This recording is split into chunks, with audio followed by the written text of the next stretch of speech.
Salman F Rahman এবং আইনমন্ত্রী সাবেক আইনমন্ত্রী আনিসুল হক গতকাল দুইজন কট খেয়েছে মাশাআল্লাহ। দুইজনই নৌকার প্রার্থী, দুইজন নৌকাতে ডেডিকেশন কাকে বলে দেখেন, ডেডিকেশন। যেখানে দল করেছি সেখানে আমি মরবো, যেই জিনিসটা আমার প্রতীক ওখানে আমি মরবো, ওখানে আমি বাঁচবো। তারা নৌকাতে ধরা খেয়েছে। এখন দেখেন, এটা দেখার পর আমার কাছে অবাক লাগছে এইটা যে মানুষ যখন জুলুম করতে করতে সীমা পার করে ফেলে তার শাস্তি এমন ভাবে আসে সে কল্পনাই করতে পারে না, ঠিক কিনা বলেন? আচ্ছা, এই যে সালমান এফ রহমান, সাবেক আইনমন্ত্রী আনিসুল হক, তারা কি কখনো ভেবেছে যে মাত্র এক সপ্তাহ পরে আমাদের পুরো জীবনে এইরকম কট নেমে আসবে? কখনো ভাবেই নাই তারা। দেখেন, সালমান এফ রহমানকে আমরা অনেকেই বলি দরবেশ বাবা, কি সুন্দর পাঞ্জাবি পায়জামা, সাদা দাড়ি, বাপ রে বাপ, হোয়াট এন অ্যামেজিং পারসন। দেখলে মনে হবে ইয়ার ইয়ে তো अभी के अभी जन्नत से भाग के आई है दुनिया में। তো আমি দেখলাম যে সে, আমি জানি না সে কোন পন্থের কোন পন্থী সে, তো দেখলাম মার্শাল্লাহ দাড়িটা সব কামাই ফেলছে, কি একটা অসহায় লাগছে। বাট এই সালমান এফ রহমান এমন একজন ব্যক্তি যে হাজার হাজার কোটি টাকা দেশ থেকে পাচার করে বিদেশে মাটিতে পাচার করে, যুবক ভাইরা, ঠিক কিনা বলে? এবং এই আইনমন্ত্রী আনিসুল হক তার বক্তব্যে সে বলেছিল, আমার এখন স্পষ্ট মনে আছে, সে বলেছিল সাইদি সাহেব রাজাকার একদম স্পষ্ট মিথ্যাচার সে করেছে। এই জন্য আমরা সবাইকে বারবার রিমাইন্ডার দেই, আল্লাহ কাউরে ধরে না, ধরলে আল্লাহ ছাড় দেয় কিন্তু ছেড়ে দেয় না। এখন এখান থেকে শিক্ষাটা হচ্ছে একটাই, আল্লাহ তাআলা বলেছেন ইন্না বাতশা রাব্বিকা লাশাদীদ, indeed and verily the punishment of your Lord is very painful. আল্লাহ যখন কাউরে ধরে আল্লাহর পাকড়াও বড় কঠিন হয়। অতএব যারা আমরা ঢাকা শহরে থাকি, ঢাকা শহর আমরা খুব ভালো করে দেখেছি, ঢাকা শহরের যেই নামি দামি প্লেসগুলো আছে দেখবেন যে খুব ভিআইপি ফ্ল্যাট, নামি দামি ফ্ল্যাট আমরা দেখেছি, এগুলো অনেক বেশি আমরা দেখেছি। তো আমরা যারা অ্যাজ এ হিউম্যান বিং, মানুষ হিসেবে একটা বড় ফ্ল্যাট দেখলে মাঝে মাঝে আমার মাঝেও চিন্তা আসে, as a human being very natural, যে আমার একটা বাড়ি নাই, আমার একটা গাড়ি নাই, এত বড় একটা বিশাল বড় ফ্ল্যাট, এত বড় শপিং মল, এত টাকার মালিক সে, বাসার গ্যারেজে রাখা আছে মার্শাল্লাহ বিএমডাব্লিউ, মার্সিডিজ, গাড়ির কোনো অভাব নাই। আফসোস লাগে আমাদের যে আহা, আমার কেন নাই? এখন আপনাদের শিক্ষা, আমার শিক্ষা, আমারও শিক্ষা, আপনারও শিক্ষা, হারাম কামাই যে করে সে বাহ্যিক কিছুটা সময় শান্তি পায়, বাট সময় আসে এমন, অধপতন এমন ভাবে শুরু হয় হারাম কামাই করলে, একদিন সে ইন্দুরে গর্ত পালানোর জন্য খুঁজে পায় না, যুবক ভাইরা, ঠিক কিনা বলেন? সাইদি সাহেবের কথাই আজকে সত্যি হয়েছে। মানে বারবার বলতেন ক্ষমতার চাকা নিয়ে, উনি কথা বলতেন যে গাড়ির চাকা অলওয়েজ কিন্তু উপরের দিকে থাকে না, গাড়ির চাকা ঘোরে বলেই তো গাড়ি চলে।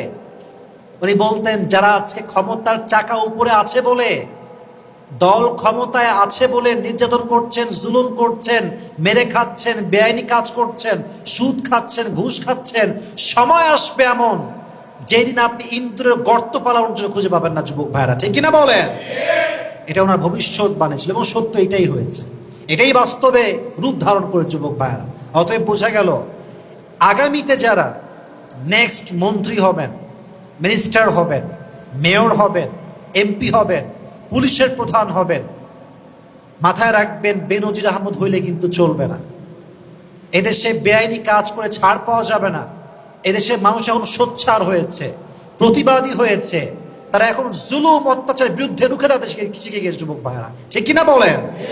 এই জন্য আমাদের মেসেজটা হচ্ছে আল্লাহ কাউরে ধরে না, ধরলে আল্লাহ।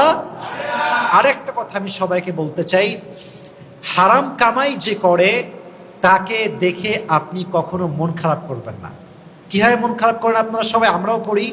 তার যে চলাফেরা, তার যে শান শৌকত, তার যে দাপট, তার যে ড্রেস, তার যে গেট আপ, তার যে গাড়ি, তার যে রুম, তার যে লাক্সারিয়াস লাইফ লিডিং স্টাইল, আমরা আফসোস করি মধ্যবিত্ত পরিবারের মানুষগুলো যে আমার কেন এই লাইফটা নাই, আমার কেন এই জীবনটা আমি পাচ্ছি না, আমার কেন কোটি টাকা ব্যাংকে নাই। মাথায় রাখবেন, হালাল টাকা 10 টাকাও যদি হয় হারাম টাকা 10,000 কোটির চাইতে 10 টাকায় বেশি উত্তম হালাল হইলে যুবক ভাইরা, ঠিক কি না? আপনি হালালে আছেন, এটাই আপনার জন্য শুকরিয়া।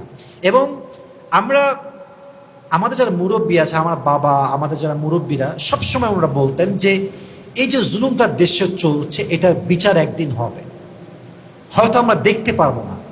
আমার বাবাও বলতেন যে হয়তো আমরা দেখতে পারবো না, বাট পতন একদিন হবে, এই জুলুমের শেষ একদিন হবে, বিচার একদিন হবে। আমার বাবা প্রায় আমাকে কথা বলতো। কিন্তু দেখেন এদেশের মানুষ, আমরা কখনো ভেবেই উঠতে পারি নাই যে আমাদের বিজয় এবং জুলুমের শাস্তি আমরা এত দ্রুত দেখতে পারব। সালমান এফ রহমান, সাবেক আইনমন্ত্রী আনিসুল হক, আর একজন আমি উল্লেখ করছি আজকের এই আমাদের প্রোগ্রামে, তার নাম হচ্ছে আমাদের হ্যান্ডসাম বয় ওবায়দুল কাদের সাহেব। ওনাকেও ধরতে হবে খুবই শীঘ্রই। আমি জানতে পেরেছি আজকের নিউজে এনায়েতুল্লাহ আব্বাস সাহেব বললেন যে সে নাকি যশোরের ক্যান্টনমেন্টে আছে। আমার কথা হচ্ছে এই যে দেশ স্বাধীন হয়েছে, বাট স্বাধীন দেশকে রক্ষা করা কিন্তু খুব বড় টাফ একটা বিষয়। কথা কি বোঝা যায় যুবক ভাইয়েরা?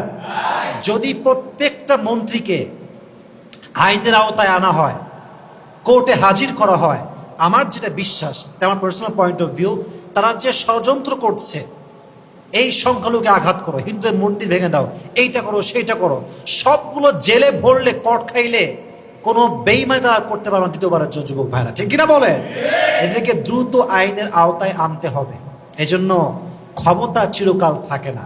আমি প্রত্যেকটা আইনজীবী যারা আছেন সবাইকে বলবো, পুলিশ, আর্মি, র্যাব, সেনাবাহিনী সবাইকে আমার আবদার, অতি দ্রুত সবাইকে, যারা বেআইনি কাজ করেছে সবাইকে আপনার আইনের আওতায় নিয়ে আসেন।